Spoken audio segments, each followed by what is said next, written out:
یوسف علیه السلام چې هغه ورلو ویلي قران کریم کې راځي قال لا تثریب علیکم اليوم وای زمارونو نن ورځ په تاسو باندې هیڅ پیمانته نشته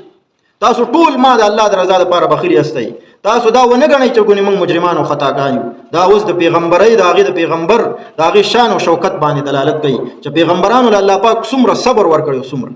په دې واقعه کې ګڼ عبرتونه یو پکې دا هم چې کله هم درله څوک خپل راغی او تا سره ډېر زیاتی کړی دی ډېر ظلم یې در سره کړی دی حتی چې یوسف علیه السلام له وګوره د مرګ ګزارونه یې پرې کړي دي تا سره ډېر ظلم کړی دی او که تا وبخه نو الله په دې باندې تا له ډېر عزت درکړي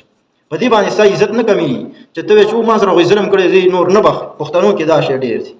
چې څوک چا سره دوه خبرې راشي نو ابل کس ولا راشي چې خیر دی غلطي مې کړې لاس ورکړي دا ته لاس اخواکي شا ورله راواړئ دا د کبر علامې دي په دې باندې سړی نور هم ذلیله کړي